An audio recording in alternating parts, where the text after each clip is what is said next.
There's a certain kind of arrogance that comes with being born into perfection. The Varethians have mastered the art of evolution. We've stripped away what is weak, enhancing everything that makes us formidable. To be Varethian is to be beyond human. I was born into the genetic elite. My family's lineage is well documented, carved into the records of Aurelia 9 for millennia. Generations of genetic architects, geneticists, and mind manipulators have honed us to a razor's edge. And in this world of supreme intellects, I was told from an early age that there was no question of my future. I would shape the next generation, bring forth beings who would eclipse every race that came before us. But that was before he came. The human. I remember the first time I saw him. He was a specimen, a relic, really, a survivor from the once proud race that had been wiped out centuries ago. I had been studying his file all week, running simulations, compiling data on his genetic code, and what I saw was an anomaly. A glitch in the data, a weakness, something so far beneath the flawless structure of the Varethian genome, I almost laughed. His name was Caden. I looked down at his chart with disdain. No pedigree, it read, just like the others. His race, the humans, were so far below us in every regard. How could they not be? They were nothing more than a failed experiment. Clumsy, unrefined, desperate to survive. Even when they had their chance to join the stars, they ended up destroying themselves. A tragic waste of potential. As I sat in my lab, reviewing his records once again, I let my mind wander to the reality of what this human truly represented. I had seen humans before, of course. They were held in the deepest prison sectors on Aurelia 9. A few had been captured after the final war, those who somehow clung to life as their species crumbled. To the Varethians, they were nothing more than an extinct species of curiosity, of no value. That was all they'd ever been to us. And yet, in the sterile glow of my lab, when the glass chamber slid open to reveal him, there was something in his eyes, something primal, unbroken. He stood there, chained to the cold metallic walls of the holding cell, his chest heaving with labored breath. His face was covered in grime, his hair long and tangled, but his eyes, those eyes, pierced through me as though he could see me, see right through me. For a moment, I felt something stir, a flicker of something that shouldn't have existed, especially not in me. Desire. I recoiled at the thought. It was impossible. How could I, one of the highest-ranking genetic architects in Aurelia 9, feel any pull toward this creature? He wasn't even worth my pity. I had seen countless prisoners like him, pathetic and broken. I turned back to my console, ensuring my voice stayed steady as I activated the interrogation protocol. Caden, I said, my tone even clinical. I am Zara Varys, genetic architect. You are here because you are the last of your kind. Your species, humanity, no longer exists. He said nothing for a moment, his breath steady, calm. When he finally spoke, it was with a voice rough from years of disuse. I know who you are, Varethian, he rasped. I know what you think of us. His words struck me like a physical blow. He wasn't scared. He wasn't begging. Arrogance. How dare he? His species was nothing. We were perfection. And yet, here was this human, a relic of a failed race, speaking as if he had the right to look me in the eye. I leaned forward, forcing a cool smile onto my face. Do you? Tell me, Caden. What do you know of us? His lips twisted into something resembling a grin. I know that you think you're better than us, that you've evolved into gods and we're just a failed experiment. But what I know most of all is that you fear us. His voice was low but firm. You fear us because you know we were once what you could have been. And you're terrified that, if we were still alive, we'd wipe you out. I laughed, the sound of it almost foreign to me. You're delusional. But even as the words left my mouth, I knew that something in him, something in his defiance, was stirring a deep, uncomfortable truth in me. It wasn't fear. Not exactly. But there was something in his words, something in the way he stood there, unbroken by the years of torment and isolation, that I couldn't shake. I turned away from him, back to the glowing holograms of his genetic code. Inconsequential. That was all he was. a broken specimen, a human, one of the last of his kind. But when I studied his DNA, a strange thing happened. The numbers didn't add up. There was something different in his genetic composition, something I had never seen before. It was like an impossible thread woven into his code, a thread that shouldn't have existed. Not in a human, and certainly not in someone of his apparent fragility. I zoomed in, studying the sequences, running simulations. But the more I looked, the more I realized this human wasn't like the others. Something in his genetics, something that defied our understanding of evolutionary biology, was there, buried deep within his code. Impossible. How could it be? I stared at the data in disbelief. And that's when I felt it. A stirring in my chest. A strange feeling, rising like heat from the pit of my stomach. Curiosity. I stood there for a long time, analyzing his genetic anomaly, feeling my mind racing. Why hadn't anyone else noticed it? Why hadn't anyone seen what I was seeing now? This was no ordinary human. And in that moment, everything I knew about myself, about Varethians, about our superiority, began to falter. I was no longer certain of anything. But I refused to let it show. This was a distraction. That's all this was. He was nothing more than a glitch in the system, a broken human whose existence held no real value. But something told me, something inside me, that I would be seeing a lot more of Caden, and that I would soon learn that this glitch was far more dangerous than I had ever imagined. I shouldn't have gone back. I told myself that countless times in the days that followed my first encounter with Caden. I was a genetic architect, bound by the scientific method, by logic and reason. This human was nothing but an anomaly, a curiosity, a specimen that would never evolve beyond the limitations of his kind. He didn't deserve my attention, didn't deserve a second glance. But I did go back. And then again, and again. I kept telling myself that I was only studying him, that his genetic anomaly was too interesting, too perplexing to leave unexplored. But deep down, I knew the truth. There was something in the way his eyes burned with defiance, something in his voice that pulled at something deep inside me, something I refused to acknowledge. I wasn't supposed to feel this way. I was Varethian, perfect, above everything else. So why was it, every time I stood in front of his cell, my pulse quickened, and my thoughts began to falter? The first time I truly felt the full weight of his presence was during our second meeting. I walked into the observation room, my heels clicking sharply against the cold, sterile floor. But as I approached the containment unit, everything seemed to shift. The air felt thicker, charged. He was standing by the wall, his arms folded, staring out of the small window in front of him. His posture was casual, as though he wasn't a prisoner at all, as though he didn't feel the weight of the chains on his wrists. When he noticed me, he didn't flinch. He didn't stand at attention, as most Varethians would have. Instead, he just looked at me. I could feel the weight of his gaze like a physical force, pulling me closer, drawing me in. For a moment, neither of us said anything. The silence between us stretched, thick and uncomfortable. It was almost as if the space itself was alive, holding its breath. Then he spoke. "You came back." His voice was a low rasp, but there was no resentment in it, no anger, just a quiet understanding that I hadn't wanted to acknowledge. "Did you expect me not to?"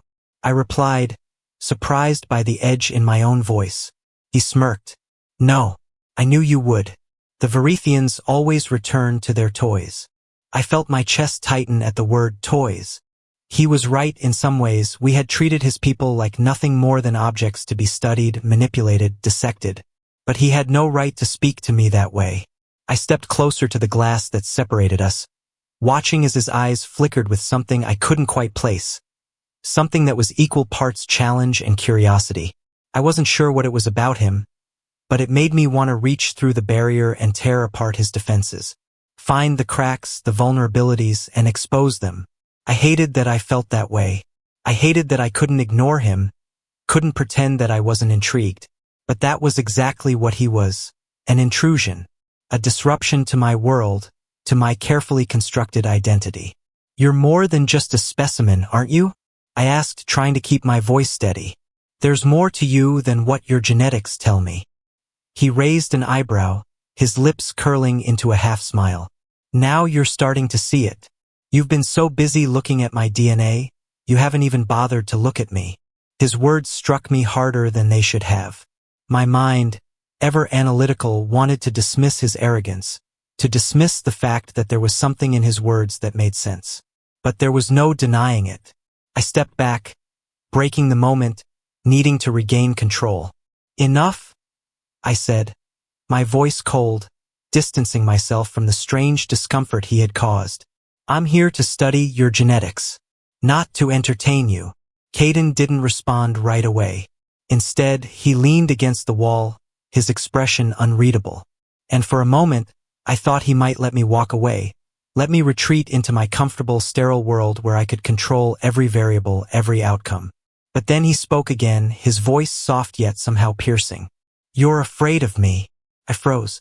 My heart skipped a beat, and I felt my breath catch in my throat. I should have been insulted, should have laughed at the very idea. How could I, Zaraveris, fear anything? But somehow his words hit a nerve. Not because they were true, not exactly, but because they made me question something I'd spent my entire life avoiding. What did I fear? What did I truly want? I turned my back to him, unwilling to confront those thoughts. You're delusional, I muttered, turning toward the door. You've been kept in isolation for far too long. It's messing with your mind. As I reached for the door, I heard his voice again, this time more quietly, more pointed. You're lying to yourself. I didn't answer, couldn't. The days that followed were a blur of conflicting emotions, ones I struggled to suppress beneath layers of professional detachment. But they weren't so easily ignored. I found myself thinking about him, about Caden, more than I should have. I analyzed his DNA, searching for any other anomalies, but every scan, every test I ran seemed to lead me back to the same point. The undeniable truth that there was something unique about him, something that shouldn't exist in a human. It wasn't just his genetics. It was the way he carried himself, the way he stood his ground, even in the face of the most powerful species in the galaxy. I began visiting him more frequently. The sessions started as clinical studies, but they shifted over time. We talked more and more about things that had nothing to do with genetics. I'd ask questions and he'd answer, but there was always something beneath the surface, something unspoken. One afternoon, as I sat across from him in the sterile room, his voice cut through the silence. You never told me why you keep coming back. I blinked, startled. He had never asked me that before. It felt like a challenge, as if he knew that the answer wasn't as simple as studying your genetics or gathering data. I swallowed, feeling my pulse spike. What was it about him? Why did I keep returning? I have to, I said, trying to keep the edge of uncertainty from my voice. It's my job. Caden leaned forward, his eyes never leaving mine.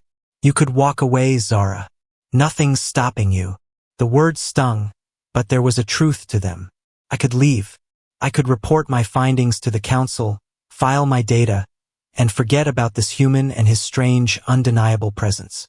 But I didn't want to. I'm not like you, I replied, unable to look away. I don't choose to walk away. His gaze softened, just for a moment. Maybe that's the problem. Maybe you've never had a choice. And with those words, the foundations I'd spent my entire life building started to crumble. The walls I had carefully constructed around my mind, my beliefs, my sense of control began to shake. The last thing I wanted was to be manipulated by a human. But I was starting to understand that perhaps the one being who could change me was the one I had always dismissed. I should have never let it go this far. Every time I told myself that I was only studying him, analyzing his genetic code, isolating the strange anomaly buried within his DNA, it felt like a lie. The truth was harder to swallow than I'd ever imagined. I was drawn to him, to his defiance, to his unshakable belief that he was more than just a failed experiment. And perhaps, despite everything, I was beginning to believe it too. The day the council called me to present my findings was the day everything changed. It was supposed to be a routine report. I had planned to deliver the data, explain the genetic anomaly in Caden's DNA, and leave. Nothing more. It was simple, clinical. But when I stepped into the council chamber, I felt a weight settle in my chest that I couldn't shake. The Varethian leaders sat at their usual positions, their eyes cold, unreadable. Their skin glowed with the same unnatural beauty that had been cultivated over generations, their faces as perfect as statues. But even they couldn't hide the air of unease that clung to the room. I stood before them, my report in hand. Zaravarus, High Chancellor Zorith said, his voice carrying the weight of authority. You've spent an extensive amount of time studying the human specimen, Caden. What have you found? I swallowed, taking a steadying breath. I've identified several anomalies in his genetic structure. These anomalies go beyond simple evolutionary defects. There is a pattern, one that suggests a deeper, more complex form of enhancement. The room was silent. Enhancement, Zorith repeated, his voice laced with skepticism. You're suggesting that the human species was capable of advanced biological engineering? Yes, I replied, my pulse quickening despite myself. The human genome, Caden's genome, contains sequences that were never present in the rest of his species. A form of genetic evolution or manipulation. The council exchanged wary glances. Are you certain? Zorith pressed, his tone growing sharper. I'm certain, I said, my voice firmer than I felt. But it's not just that. There's something else. I hesitated for a moment, but the words tumbled out before I could stop them. I believe Caden is more than just a human. His DNA contains markers that resemble the genetic signatures we use for enhancement procedures. It's as if he's been tampered with, on purpose. The silence in the room was thick, suffocating. The council stared at me with a mix of confusion and disbelief, their eyes narrowing. And you think this is something we should be concerned with? Zorith asked, his tone dangerously calm. This human with no pedigree is somehow a threat? I clenched my fists at my sides, holding back the anger that threatened to spill out. I'm not suggesting he's a threat. I'm suggesting that we don't understand the full scope of what we're dealing with.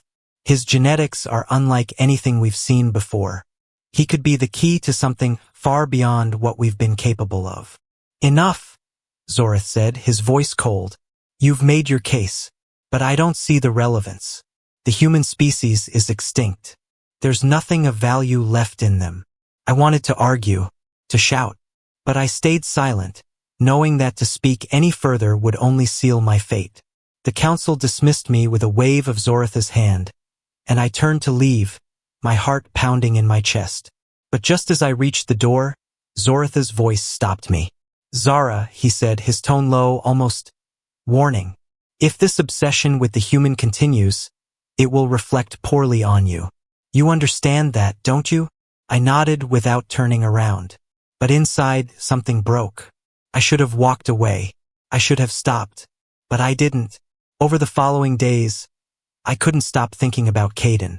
The council had dismissed him, dismissed his genetic anomaly as a curiosity, but I couldn't let go of the feeling that there was something more to him, something important. I visited him again, secretly this time under the cover of night. I wasn't supposed to be there, but I couldn't ignore the pull. The need to see him, to understand him, was too strong. This time, when I entered the observation chamber, he wasn't standing by the wall. He was sitting, cross-legged on the floor, staring out of the small window. His posture was relaxed, almost meditative. You came back, he said softly, without turning to look at me. I couldn't find the words to respond. The air between us was thick, charged with something neither of us had said aloud. I moved closer, my heart racing. I had to. Caden finally looked at me, his eyes locking onto mine with a steady, unblinking gaze. You want to understand me, Zara. Don't pretend otherwise. I opened my mouth to deny it, but no words came. He was right. The realization hit me like a physical blow. I wasn't just fascinated by him. I wasn't just studying his DNA. I was drawn to him. Caden, my voice cracked. I swallowed hard, trying to compose myself. You're just a human. Your species is gone. I'm not just a human, Zara, he interrupted, his voice suddenly serious, low. Neither are you. The words hung in the air between us, heavy with implication. I couldn't bring myself to speak. The world seemed to shrink around me, and for the first time in years, I felt a sense of vulnerability, an unsettling sense of need. Without thinking, I took a step closer to him, my breath shallow. Caden didn't move, didn't flinch. He just watched me, waiting for me to make the next move. I didn't know what possessed me, but I reached out, tentatively, almost like I was testing the waters, and touched his arm. His skin was warm, a stark contrast to the sterile cold of the lab. His eyes softened, and for a moment, the world outside ceased to exist. Zara, he whispered, his voice raw. I know what you're thinking. I feel it too. The next thing I knew, I was leaning in, my lips meeting his in a kiss that felt like it had been building for lifetimes. His hands slid to the back of my neck, pulling me closer, and the kiss deepened. There was no turning back now. The moment was reckless, dangerous, forbidden. But it was real, too real to ignore. We broke apart, gasping for breath, our foreheads pressed together. What are we doing? I breathed, my voice trembling with the weight of it all. We're breaking something, Caden said, his voice low, full of intent. And I don't think either of us is ready for the consequences. I pulled back, the reality of our situation crashing down on me. This wasn't just about genetics. This wasn't about the future of the universe or creating the perfect species. This was about us, me, making choices that defied everything I had ever believed in. And in that moment, I knew there was no going back. The days that followed were a blur of contradictions. On one hand, the world outside seemed to be on the verge of collapse. Each day, I was reminded of the Council's warnings, the growing whispers of my obsession with a human. Yet on the other, I found myself more drawn to Caden than I had ever imagined possible. The kiss between us, reckless, urgent, had only been the beginning. The brief moment of passion that threatened to undo everything I knew about myself lingered like smoke in my lungs, impossible to ignore. It felt like a drug, addictive and dangerous, but I couldn't stop, and neither could he. I had broken a rule, shattered a barrier that had kept me tethered to my purpose. But I couldn't take it back. I didn't want to. I returned to Caden's cell every night after the council meetings, sneaking in when the lights were low, when the guards were distracted. Every time, it was the same. He would be waiting for me, his eyes watching me like he knew exactly what I was going to do, before I even knew it myself. His presence was magnetic, intense, and no matter how much I tried to rationalize it, my feelings for him only grew. But the deeper I sank into this connection, the more I realized something that terrified me. The consequences of what we were doing weren't just personal. They were global. I had spent years studying Caden's genetics, mapping out his anomalies, trying to understand how a human could possess something that seemed to defy the natural order. But the more I uncovered, the more I began to question everything I had been taught. It was during one of our private meetings that the truth finally came to light. I had been running another set of tests on Caden's DNA, pushing the limits of the equipment in my lab to its breaking point. The data that appeared on the screen was impossible to ignore.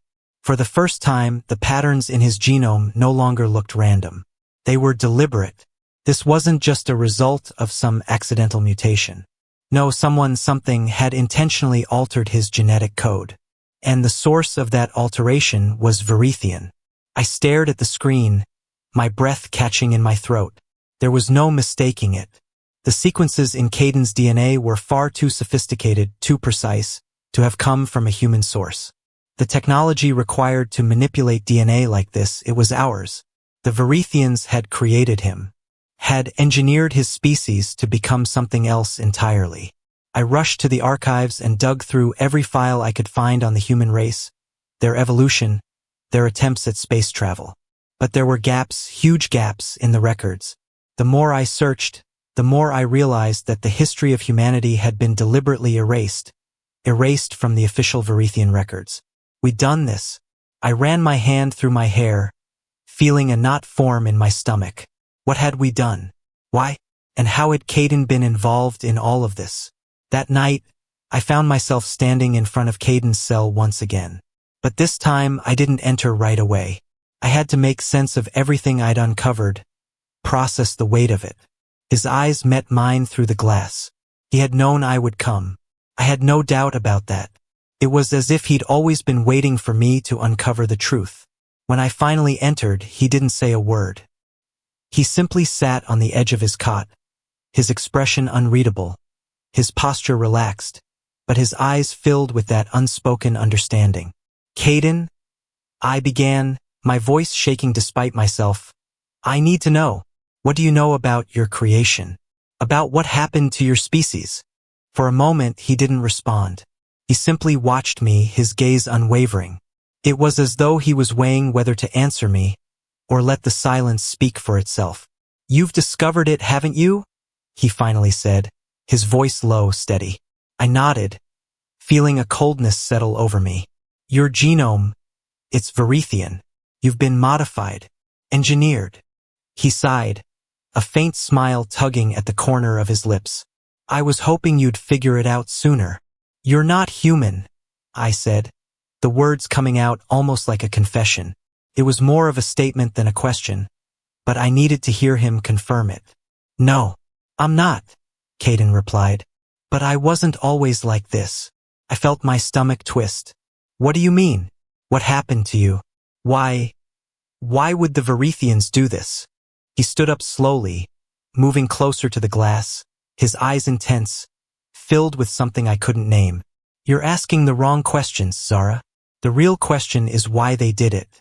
Why they needed to make us like this. I don't understand, I whispered, feeling the weight of his words settle like stones in my chest. Caden paused, and for the first time his expression softened. Because we were too dangerous. Humans had the potential to surpass even the Verithians. Our minds, our ability to adapt, to evolve, it was all too much. And in the end, it was you, the Verithians, who made sure we would never threaten you again. I felt the air leave my lungs. His words, the implications of them, were suffocating. My mind raced, trying to piece together everything I had learned, everything I had uncovered, and I couldn't stop the wave of horror that washed over me. So, you were engineered? I asked, the reality settling in. To be better than us? Caden nodded slowly. Yes, but that wasn't the end. The process went deeper. After the war, when humanity was brought to its knees, there were those who saw potential in what we could become. They experimented with our DNA, crafted us into something more. A weapon, a tool, a new kind of human. His words sent a chill through me. And what happened to those humans? The ones who were enhanced. They were abandoned, left behind when the final war ended, Caden said. The Verithians wiped out the rest of my kind, but we weren't completely gone. There are still others, out there, hidden in the far reaches of the galaxy. I took a step back, reeling from the information. But why are you still here? Why are you still alive? I was the last one left, he said quietly. They thought they had wiped us out. But the truth is, they couldn't erase everything. A silence hung between us as the weight of his words sank in. I could feel the world shifting around me, the ground beneath me beginning to crack. We had not only altered humanity, we had destroyed it. And yet, there were still survivors. Still beings out there, like Caden, who would one day come to understand their origins. I looked at Caden, my heart racing. What does this mean for us? He stepped closer to the glass, his gaze softening. It means we're not so different after all. I couldn't look away from him. The distance between us had never felt smaller, never felt more irrelevant. But there was one question still left unanswered. Why did you never tell me this before? I asked, my voice strained. Because, Caden said quietly, his eyes intense, you weren't ready. You weren't meant to know the truth until you saw it for yourself. I felt my mind whir, the truth breaking apart my carefully constructed worldview. Caden wasn't just a human. He was something else. Something born of a combination of both species. A perfect union of two worlds that were never meant to collide. And now we were tied together in a way that neither of us had chosen, but couldn't escape. The plan was set. Caden and I had reached out to the survivors, the hidden remnants of humanity that had been forgotten by the Varethian records. They were scattered across the galaxy, each one living in the shadows of the lies that had been written about them. But together we would bring those lies to light. We would expose the Council for what they were, architects of a genocide, masters of deception, rulers of a world built on the ruins of forgotten lives. The night before we were to launch the final phase of our operation, I stood alone in the cold chamber that had once felt like home. The sterile walls of my lab, the hum of the artificial lights. It all seemed so distant now, as though it belonged to another life. I couldn't remember the last time I had felt truly safe. Safe in the world I'd known. Safe in the person I had once been. Everything was slipping away, and somehow I didn't care. The truth was, there had never been a future for me in the world I had been born into. Not really. The moment I met Caden, everything changed. I had risked everything for a chance to understand him, to understand us. And now there was no going back. There was no way to stop what we had set into motion. The rebellion had begun. I reached out, my fingers brushing the console that sat in the center of the room. The countdown had started. It was time to activate the final data packet, our ace. It was going to broadcast the truth, all of it, to every corner of the galaxy. Every Varethian, every survivor, every living soul would know the truth of what had been done to humanity. I could already hear the whispers, the chaos that would follow. The Empire would never be the same. The Council was meeting again as they always did. Their faces were cold, their eyes narrowed with suspicion. For all their grandeur, all their intelligence, none of them had the foresight to see what was coming. They were so sure of themselves, so arrogant. I watched them from the shadows, my breath shallow as the doors slid open, and Caden entered the chamber. He had never looked more determined. The moment he stepped inside, every Varethian in the room froze. They knew him. They knew what he was, what he represented. He was the spark of rebellion they had tried to extinguish, the proof of their mistakes, and they were terrified of him. For the first time in years, I saw something in Caden's eyes I hadn't seen before: control. The cold, calculated resolve of a man who had nothing left to lose. "You think you've won," he said, his voice cutting through the tension. "But you're wrong." The Council turned to him, the High Chancellor's lips curling into a disdainful sneer. "Caden," Zorth said, his voice laced with contempt, "you've always been a reminder of our greatest failure, the last of your kind, hiding behind lies and half-truths." Caden didn't flinch. "The only failure here is yours. You tried to erase us, manipulate us. You thought you could wipe humanity off the face of the galaxy. But you failed. You forgot one thing." He stepped forward, the weight of his words sinking into every corner of the room. "We are still here." There was a moment of silence, thick with disbelief. Then, without warning, the holographic display flickered to life, the massive projection casting long shadows over the room. The Council's faces drained of color as they saw the data flooding the screen. The truth was out. Every secret, every manipulated genome, every erased history, every life that had been stolen, altered, discarded. The data was irrefutable. The Varethian Empire had engineered humanity to be their perfect weapon, only to destroy them when they had outgrown their intended purpose. And Caden was living proof of their failure. "You've underestimated humanity," Caden continued, his voice gaining strength. "You thought you could control us, but you can't. You never could." Zorth's face twisted into a mask of fury. "You're nothing more than a mistake, Caden. A failed experiment." "No," Caden said softly, stepping closer to the High Chancellor. "You were the mistake." And then it happened. The room plunged into chaos. I had been watching from the control room, hidden in the shadows, my fingers trembling over the command console. I could hear the commotion in the council chamber, the shouts, the anger, the fear. The truth was being torn open, and the empire was crumbling before our eyes. But there was no time to savor the moment. I had to act quickly. I pressed the final key. The transmission was sent. The galaxy would never be the same. I don't know how long the chaos lasted. Time seemed to blur into one long moment of madness. The council members scrambled, their voices rising in panic. They had no idea how to stop the data from spreading, how to contain the truth once it had been unleashed. But they were too late. The floodgates had opened. From the screens, we could see the uprising spreading. The survivors, those who had been living in the shadows, hiding in fear, were coming forward. They were no longer willing to be erased. No longer willing to let the truth stay buried. It was happening. The rebellion had taken root, and it was growing faster than the Empire could manage. I found Caden again, standing amidst the wreckage of the council chambers. His clothes were torn, his face smeared with the dust of battle, but his eyes were alive. The weight of the world had shifted. "We did it," I said, barely able to speak the words. Caden turned to me, his expression softening. "It's not over yet," he replied, his voice steady. "But it's a start."